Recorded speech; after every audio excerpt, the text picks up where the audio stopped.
வணக்கம் நேயர்களே. ஆசிரியர் ஒருவரின் தாக்குதலுக்கு இலக்காகி மாணவன் வைத்தியசாலையில் அனுமதிக்கப்பட்டிருக்கின்றான். சம்பவம் தொடர்பான செய்தியை நாங்கள் பார்க்கலாம்.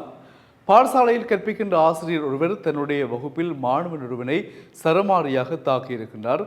கட்டையாலும் கையாலும் தாக்கியதில் மாணவனுடைய முகம், மூக்கு, பல் என்பன காயமடைகின்ற அளவிற்கு தாக்குதல் நடத்தப்பட்டிருக்கிறது. அது தொடர்பான காரணத்தை நாங்கள் பார்க்கையில் பாடசாலை விடுமுறை வழங்கப்பட்டு பாடசாலை மீண்டும் ஆரம்பிக்கப்பட்டது. பாடசாலை விடுமுறையின் போது ஆசிரியர் மாணவர்களுக்கு சொன்னாராம், சில பாடங்களை நீங்கள் விடுமுறை காலத்தில் வீட்டில் செய்து கொண்டு வாருங்கள், ஹோம்ஒர்க்காக நான் உங்களுக்கு அதை தருகிறேன் என்று. ஆமென்று மாணவர்களும் சென்றார்கள், செய்து கொண்டு வந்தார்கள். ஆனால் சில மாணவர்கள் செய்யவில்லை. குறிப்பாக ஒரு மாணவன் செய்யவில்லை. அவனிடம் ஆசிரியர் வினவினார், ஹோம்ஒர்க் செய்தியான்னு சொல்லி. இப்போ அவரும் வீட்டில் கொஞ்சம் கடமைகள் இருக்கிறது, பொறுப்பு இருக்கிறது, படிப்பதற்கான நேரங்கள் குறைவு என்று சொல்லி தன்னுடைய பக்கத்தினுடைய நியாயத்தை ஆசிரியரிடம் சொல்லியிருக்கிறார். ஆசிரியர் கோபமடைந்து, நான் சொன்ன வேலையை விட உனக்கு வீட்டு வேலை முக்கியமா என்று கேட்டு மளமளவென்று கையாலும் கட்டி ஒன்று எடுத்து அதனாலும் அடித்திருக்கின்றார் உடம்பு முழுவதும். அதில் முகம் மற்றும் மூக்கு போன்ற இடங்களில் காயம் ஏற்பட்டிருக்கிறது. காயத்தை கண்டவுடன் ஆசிரியர் பதறி போனார். அப்படியே என்ன செய்தார்னா வகுப்பறையை விட்டு ஓடிவிட்டார். அப்போ மாணவன் மயங்கி விழுந்துட்டான். அப்போ இன்னும் பதறிப்போன ஆசிரியர் ஓடினோன்னு மற்ற மாணவர்கள், வகுப்பிருந்த மாணவர்கள் இந்த விடயத்தை உடனடியாக ஓடி போய் தலைமை ஆசிரியர் அதிபருக்கு சொன்னார்கள், இப்படி சார் அடித்து ஃப்ரெண்டால் கீழே விழுந்துட்டான், சார் ஓடிட்டாருண்டு.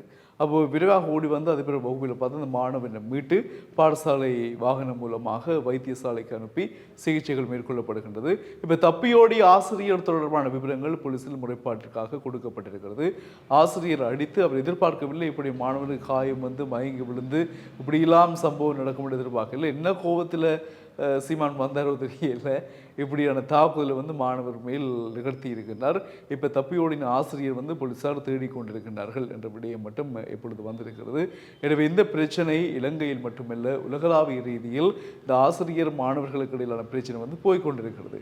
என்னவென்று சொன்னால், ஆசிரியர்கள் மாணவர்களை தாக்குவதும் மாணவர்கள் ஆசிரியர்களை சில வேளைகளில் கடிந்து கொள்வதுமான பிரச்சனைகள் சென்று கொண்டிருக்கிறது. அன்றும் கூட ஒரு செய்தியை நாங்கள் உங்களுக்காக தந்துருந்தோம்.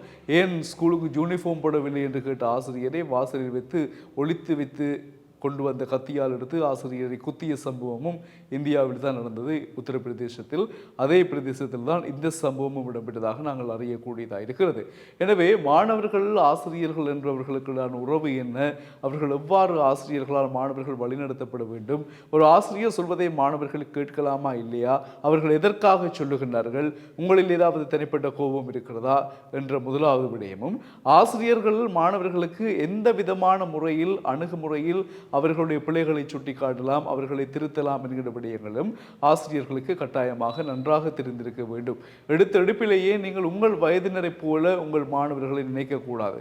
ஏனென்றால் தாக்குதல்கள் மேற்கொள்கின்ற பொழுது அவர்களை கண்டிக்கலாம், தண்டனை கொடுக்கலாம். அதற்காக கை மற்றும் அருகில் இருக்கின்ற பொருட்களை கொண்டு எடுத்து தாக்குவது, காயம் வரத்தக்கதாக அடிப்பது என்பது கொஞ்சம் டூ மச் இல்லையா?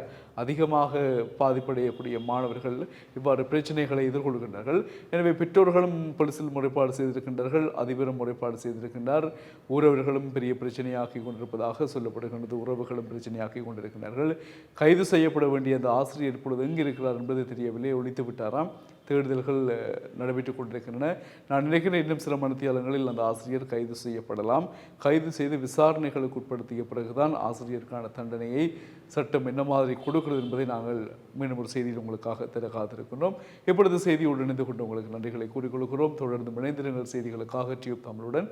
வணக்கம் உறவுகளே.